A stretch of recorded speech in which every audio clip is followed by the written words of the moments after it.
नमस्कार दोस्तों, एक बार फिर से स्वागत है आप सभी का सीपी स्मार्ट क्लासेस में। मैं भीमशंकर आप सबके लिए लेकर आया हूँ इंग्लिश क्लास। जैसा कि पिछली इंग्लिश की क्लास में ग्रामर में हम लोग पढ़ रहे थे वर्ब के बारे में, तो हम लोग नीड और डेयर के बारे में पढ़ चुके थे। अगली जो कि वर्ब है, जो कि बहुत इंपॉर्टेंट है, जो सबसे ज़्यादा कंफ्यूजिंग है, जो बहुत ज़्यादा एग्जाम में हमको कंफ्यूज करती है, that is used to. Use to का यूज हम आज पढ़ेंगे बहुत ही सिंपल वे में कि कहाँ पे यूज की जाती है और इसके बाद का जो स्ट्रक्चर होता है वो क्या होता है। तो बहुत ही सिंपल वे में इस वीडियो को पूरा देखिएगा और इस वीडियो को देखने के बाद आपको लगेगा कि आपको यूज टू में जो भी आज तक कंफ्यूजन थे वो सारे के सारे खत्म हो गए होंगे। तो शुरू करते हैं आज के हम अपनी class. That is use to. Use to के जो यूज होते हैं वो कहाँ कहाँ पे होते हैं। तो यूज टू का जो पहला यूज होता है, यूज टू का पहला यूज होता है कहाँ पे हम करते हैं, पास्ट की कोई हैबिट या रूटीन एक्टिविटी को दर्शाने के लिए। यानी यूज टू का हम पहला यूज कहां पे करते हैं, यूज टू का यूज हम कहां पे करते हैं जनरली। यूज टू का यूज हम करते हैं पास्ट की किसी हैबिट को या पास्ट की किसी रूटीन एक्टिविटी को शो करने के लिए हम यूज टू का यूज करते हैं। पास्ट की हैबिट या पास्ट की कोई रूटीन, अगर हम कहीं कोई रामलाल नाम का कोई लड़का है और रामलाल नाम का लड़का सुबह 5 बजे उठ के खूब मेहनत किया करता था, सुबह 5 बजे उठ के खूब पढ़ाई किया करता था, लेकिन वो पास्ट में किया करता था। अब क्या है, वो रामलाल बेचारा 2 बजे सोता ही है तो 5 बजे उठेगा कहां से। तो जो रामलाल 5 बजे सुबह उठ के डेली मेहनत किया करता था वो क्या थी, उसकी हैबिट थी, उसकी आदत थी, उसका रूटीन एक्टिविटी थी, डेली की एक्टिविटी थी। लेकिन कब की, पास्ट की एक्टिविटी थी। या मैंने कहा कि मेरी माँ रोज सुबह टहलने जाया करती थी, तो कब जाया करती थी, पास्ट में जाया करती थी। तो जब भी किसी पास्ट की किसी हैबिट या रूटीन एक्टिविटी को दर्शाना हो तो वहां पे हम किसका यूज करते हैं, यूज टू का यूज करते हैं। कैसे, उसका जो स्ट्रक्चर बनता है वो subject plus used to plus main verb की फर्स्ट फॉर्म। दोस्तों इस स्ट्रक्चर को बिल्कुल याद रखिएगा कि जब भी हम कभी यूज टू का यूज पास्ट की किसी हैबिट को शो करने के लिए करते हैं तो उस जो सेंटेंस का स्ट्रक्चर बनता है सब्जेक्ट यूज्ड टू उसके बाद मेन वर्ब की फर्स्ट फॉर्म का यूज करते हैं। जैसे जैसे हमने कहा कि Rahul use to work hard till midnight. Rahul use to work hard till midnight. Rahul आधी रात तक मेहनत किया करता था, राहुल आधी रात तक मेहनत किया करता था। इसका मतलब क्या, वो हैबिट इसकी कहां कब की है, पास्ट की कोई हैबिट है कि मेहनत किया करता था। अब करता है या नहीं करता है ये मेंशन नहीं किया गया सेंटेंस में, लेकिन यूज टू का जो यूज हुआ इससे पता चल रहा है कि राहुल नाम कोई लड़का है जो पास्ट में आधी रात तक मेहनत किया करता था, कठिन परिश्रम किया करता था। अब आप देखिए सब्जेक्ट लिखा है, सब्जेक्ट के बाद यूज टू आया है और यूज टू के बाद कोई दूसरी वर्ब आई है, तो याद रखना है जो यूज टू के बाद दूसरी वर्ब आई है वो वर्ब की फर्स्ट फॉर्म है। और अगर हम उसी सेंटेंस को लिखना चाहे तो हम कह सकते हैं कि my mother use to go for morning walk. My mother use to go for morning walk. तो इसमें इस सेंटेंस में क्या है कि यूज टू का यूज हो रहा है हमारी माँ की रूटीन एक्टिविटी जो कि पास्ट की उसको शो करने के लिए। तो यूज टू का जो हम यूज करते हैं वो पास्ट की किसी हैबिट को शो करने के लिए करते हैं। दूसरी बात कि यूज टू का यूज जब भी पास्ट की हैबिट को शो करने के लिए करते हैं। तो दोस्तों इस स्ट्रक्चर को आप ध्यान में रखिएगा कि सब्जेक्ट के बाद अगर कभी भी यूज टू का प्रयोग हुआ है तो उसके बाद जो आने वाली वर्ब है वो मेन वर्ब की फर्स्ट फॉर्म होगी। तो ये कहा था, ये अभी यूज टू का 50% था। इसका जो अगला यूज है वो ज्यादा इंपॉर्टेंट है, क्योंकि किसी भी एग्जाम में मेनली जो आता है वो फिल इन द ब्लैंक या सेंटेंस इंप्रूवमेंट या एरर डिटेक्शन के लिए। तो इसके बाद की जो वर्ब भरनी होती है या इंप्रूव करना होता है सेंटेंस में, वो किया जाता है। तो हम देखते हैं इसका अगला यूज क्या है। अभी हमने पढ़ा कि यूज टू का यूज आदत को शो करने के लिए क्या आता है, पास्ट की।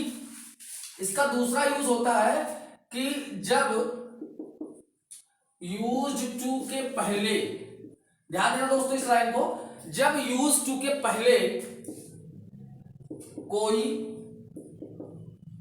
वर्ब टू बी, इस वर्ड को याद रखना। अब आप कहेंगे वर्ब टू बी क्या है, तो मैं आपको बता दूं जानकारी के लिए, is, am, are, was, verb. और भी है, is, am, are, was, verb को जनरली हम क्या कहते हैं, वर्ब टू बी कहते हैं।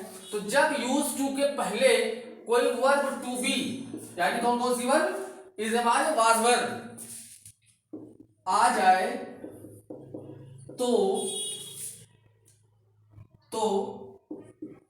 वर्ब टू बी के बाद जीरंड, जीरंड क्या होता है, मेन वर्ब की आईएनजी फॉर्म को जीरंड कहते हैं, का यूज करते हैं। ध्यान दें दोस्तों, स्क्रीनशॉट ले लीजिएगा इस लाइव का, कि जब यूज टू के पहले कोई वर्ब टू बी आ जाए यानी इज़ेमार कोई आ जाए तो उस वर्ब टू बी के बाद आने वाली जो वर्ब है वो कैसी होगी, वर्ब की आईएनजी फॉर्म होगी। जीरंड क्या होता है दोस्तों, वर्ब की आईएनजी फॉर्म को जीरंड कहा जाता है, और जीरंड जो होता है वो किसी भी सेंटेंस में नाउन का काम करता है।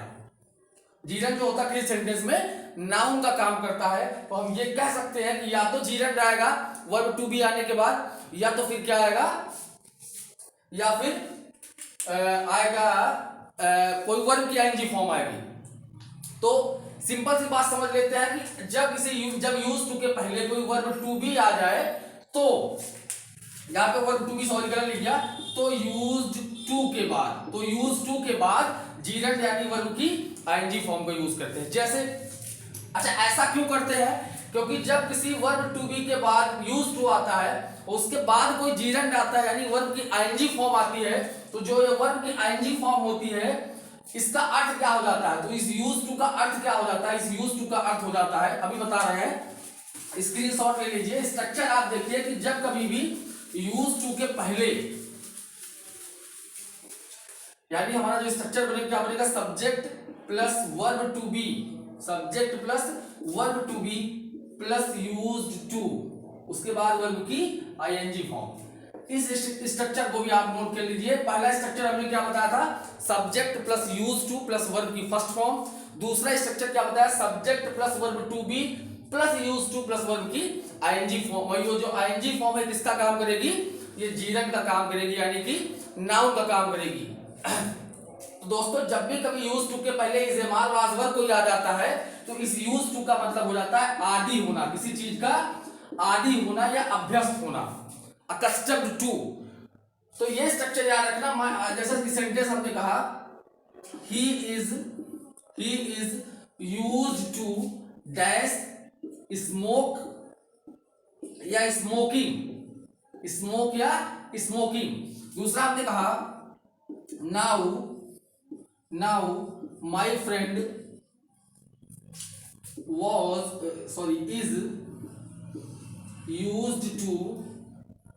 used to बाटी चोखा। इसमें क्या होगा, तो दोस्तों ही इज यूज्ड टू, अगर सब्जेक्ट के तुरंत बाद केवल यूज्ड टू आया होता तो हमको वर्ब की फर्स्ट फॉर्म लगानी थी, लेकिन अगर उस यूज्ड टू के पहले कोई वर्ब टू भी आ गई है यानी इज़ेमार में से कोई एक आ गया तो हमको वर्ब की आईएनजी फॉर्म लगाना है, यानी स्मोक नहीं होगा, क्या होगा, स्मोकिंग। दूसरे सेंटेंस को देखिए दोस्तों, now my friend is used to baati chokha.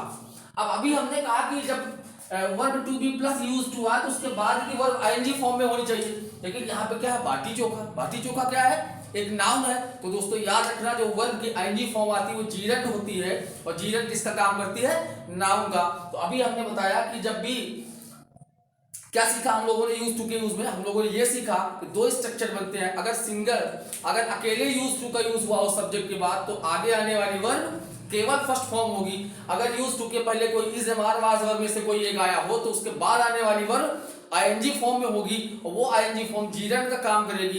Gerund क्या होता है, जनरली नाउन का काम करता है।